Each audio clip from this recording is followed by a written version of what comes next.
Uma boa noite a todos. Sejam bem-vindos a esta casa, onde há muito amor, muita paz e muita luz. Antes de fazermos a nossa oração inicial, eu vou ler um trechinho do livrinho Vigiai e Orai. Morte. Não trateis em desespero aqueles que te antecederam na grande viagem. A morte é indispensável à remoção de todos os seres e de todas as coisas. Se não morrer, a semente do trigo não se transforma em pão. A vida no corpo físico é simplesmente um estágio dentre muitos que o espírito efetua em sua jornada para Deus. Sobre a terra, os homens desfrutam temporariamente da companhia uns dos outros. Quando alguns espíritos chegam, outros partem, tornando a pátria verdadeira. A separação definitiva entre os que se amam jamais acontece. Não questiones os desígnios superiores com tanta amargura no coração. Transfigura a dor da saudade em obras de amor consagradas à memória dos entes queridos que partiram.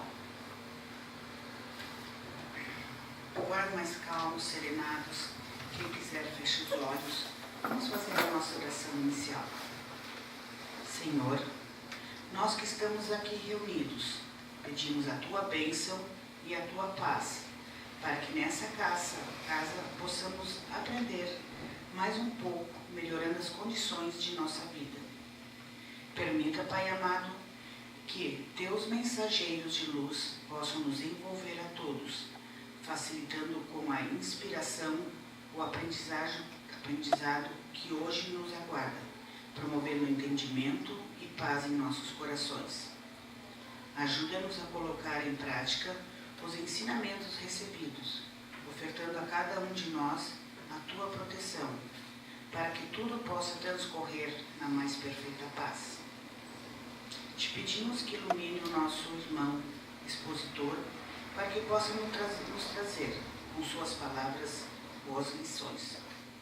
Rogamos que magnetize as águas aqui colocadas, inserindo em cada gota as energias de que possamos estar necessitados.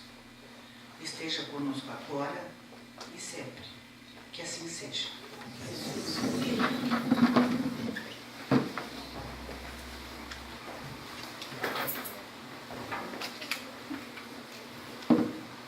Boa noite. Esta noite estamos recebendo com muita alegria o grupo de estudos Luz do Vale de Encantado, que está nos visitando. Sintam-se acolhidas, muito bem-vindos.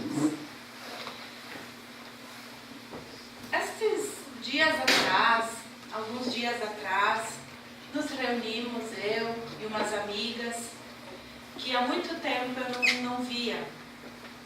E como vocês sabem, rola aquela conversa, né?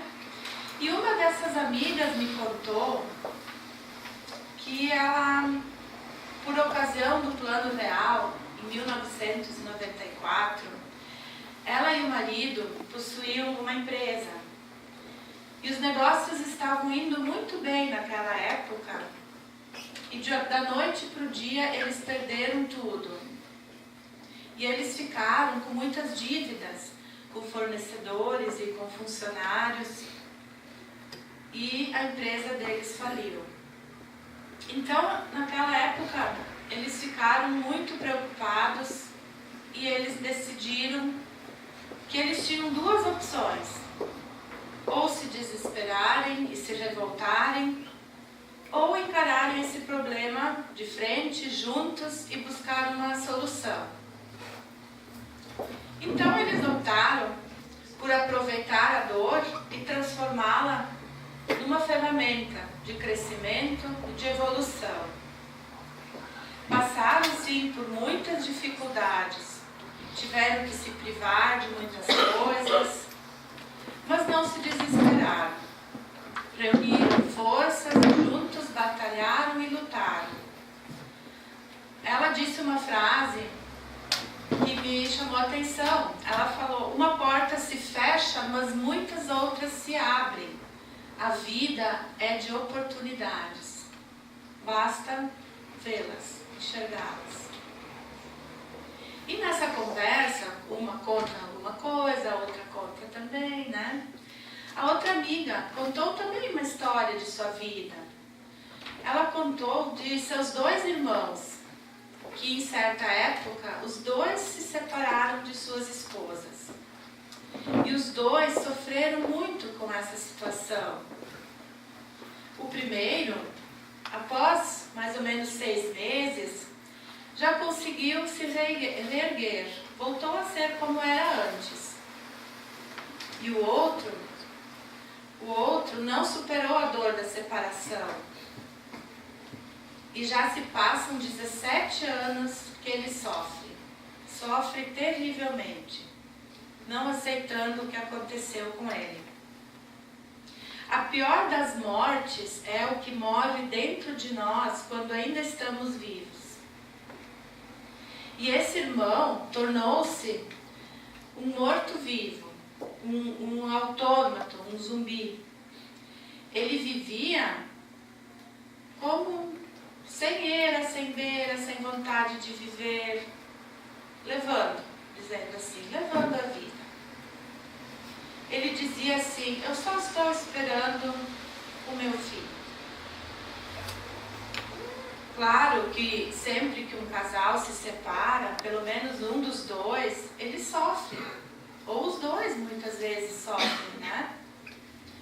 Mas imagine que esse sofrimento é normal nessa situação. A dor da separação é natural e ela é esperada, mas a dor, ela vem e ela passa.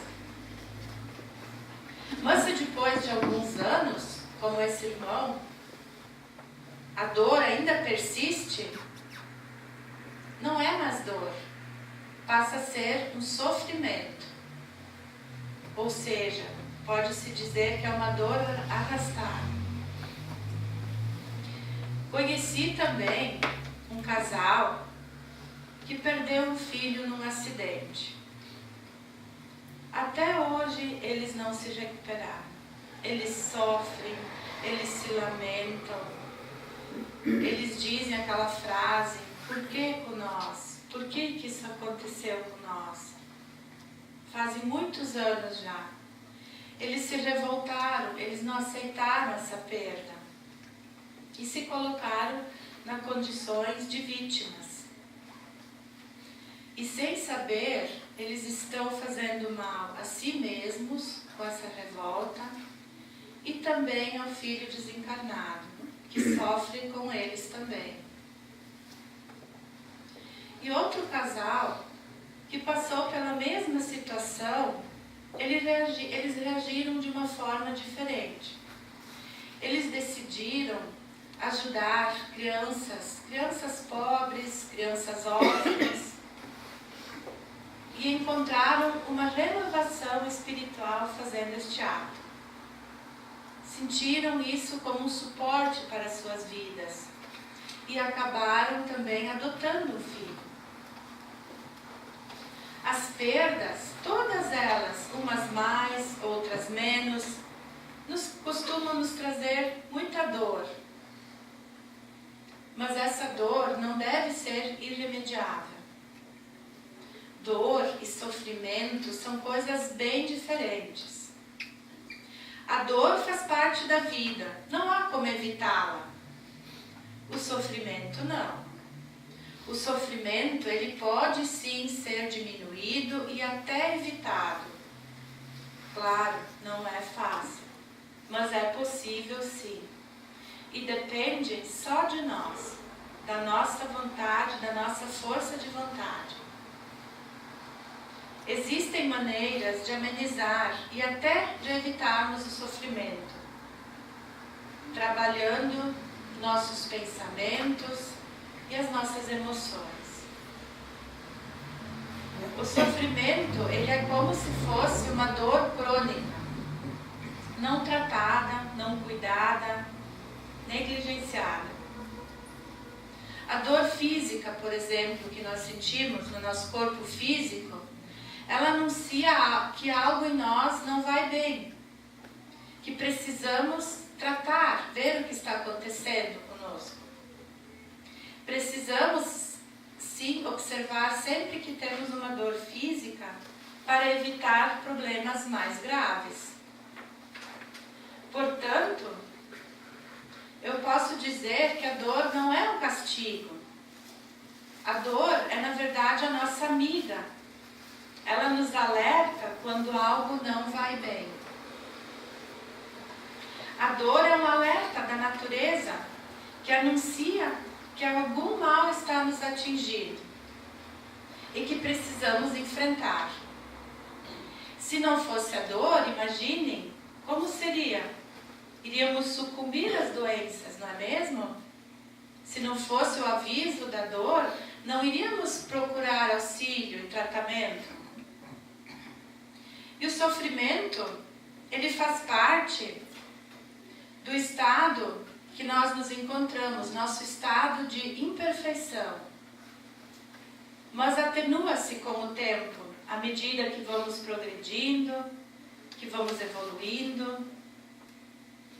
O sofrimento é um meio poderoso de educação para as nossas almas, pois ele desenvolve a sensibilidade em nós,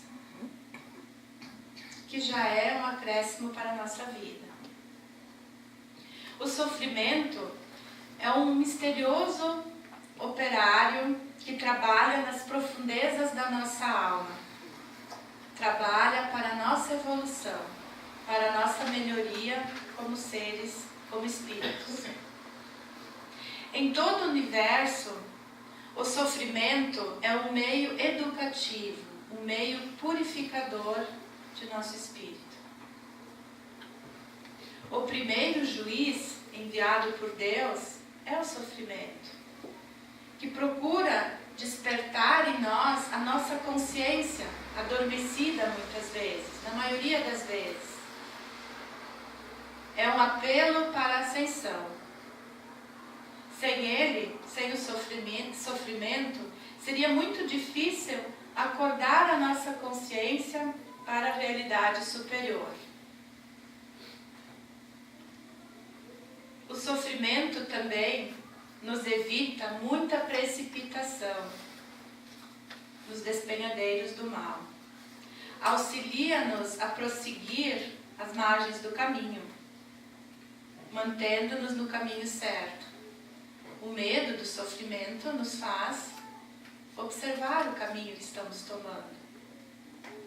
Allan Kardec, no capítulo 6 do Evangelho segundo o Espiritismo, ele nos diz assim, que todos os sofrimentos, misérias, decepções, dores físicas, perda de entes queridos, encontram sua consolação na fé no futuro, na confiança e na justiça de Deus, que o Cristo veio ensinar a todos nós. Aquele que não crê numa vida futura, as aflições, elas vêm com um peso muito maior. Nenhuma esperança eles têm que possa lhes suavizar a amargura e o sofrimento. O jugo será leve desde que obedeçamos às leis. Mas qual é essa lei? A lei que Jesus nos deixou, que Jesus veio nos ensinar. Fazer aos outros o que gostaríamos que fosse feito a nós. Praticando essa lei, vamos atualizando as nossas potencialidades de justiça, de amor e de caridade. Primeiramente em relação a Deus e depois em relação a nós mesmos e ao nosso próximo. Vamos pensar, vamos lembrar que nós estamos no outono. A cada outono, certas plantas, árvores, preparam-se para um repouso necessário e vital para sua continuação.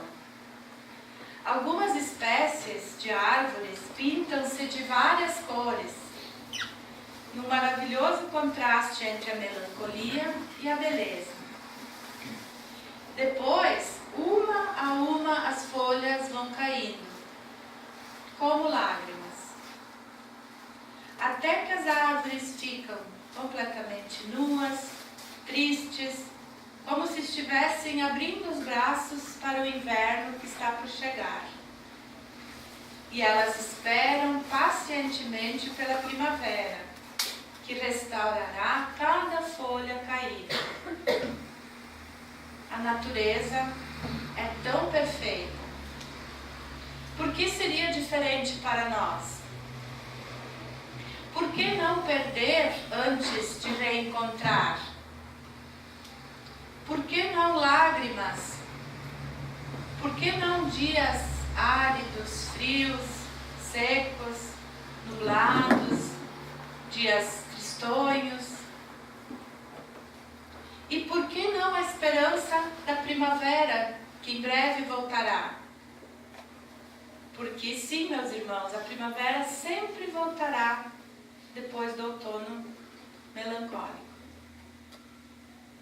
Talvez nós nos julguemos bons demais para receber o sofrimento, como se ele fosse um símbolo de castigo e não um meio necessário para o nosso crescimento.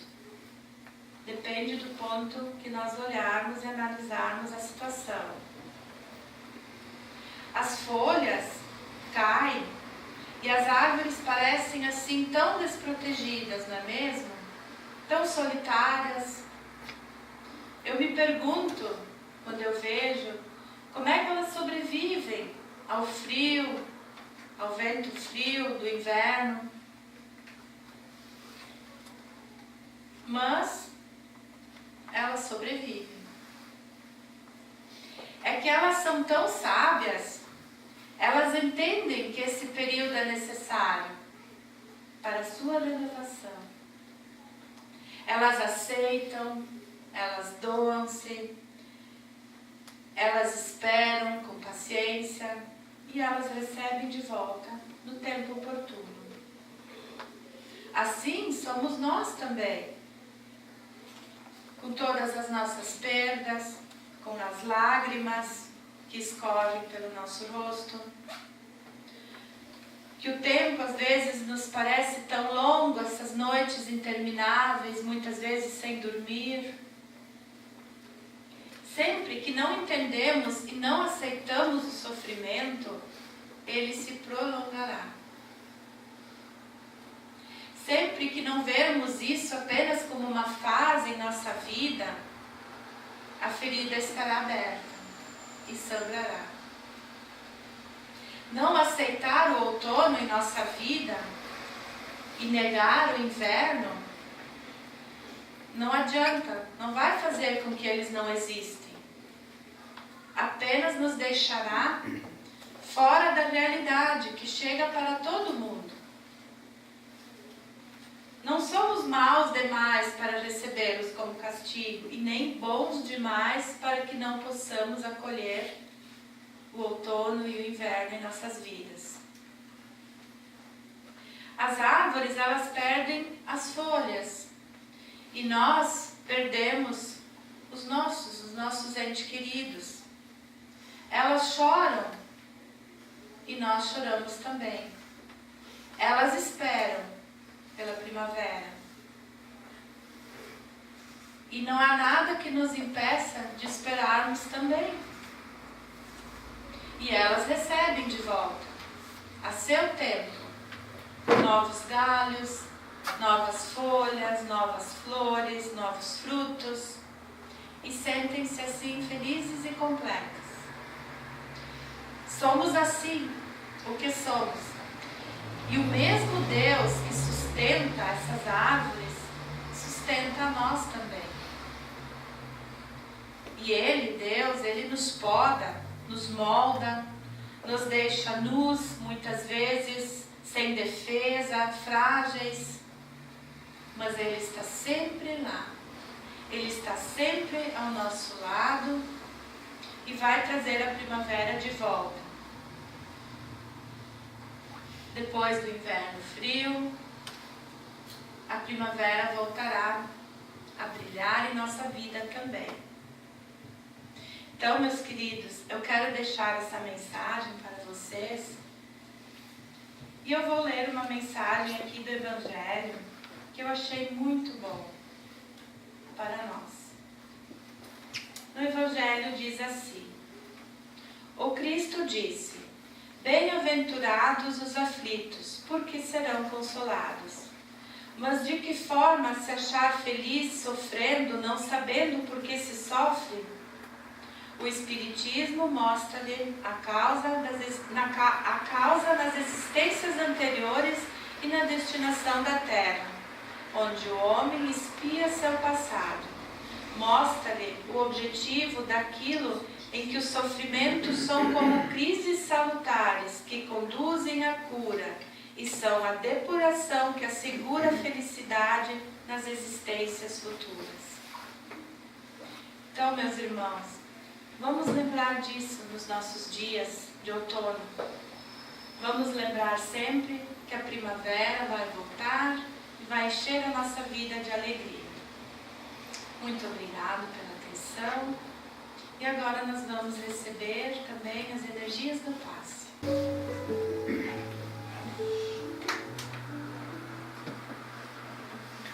Igualados por esta música, nesse instante, meus irmãos, elevemos o nosso pensamento ao alto e recebamos essa chuva de bênçãos, de energias que eu passe.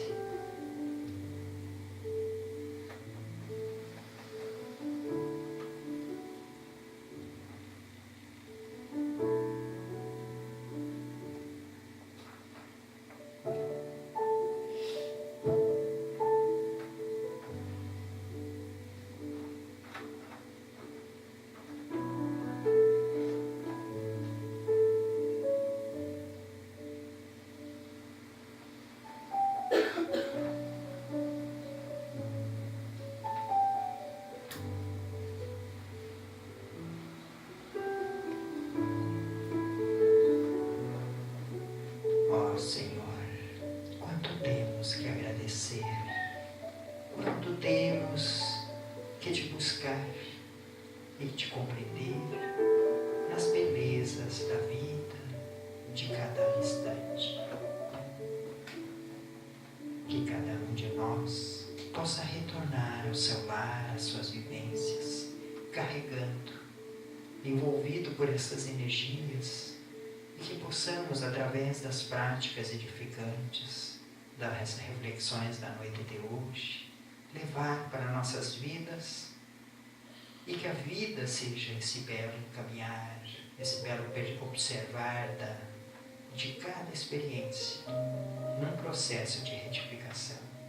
Que Jesus nos possa amparar nessa nossa caminhada e que envolvidos nesse sentimento, possamos retornar aos nossos lares em paz, em harmonia, com as bênçãos do alto.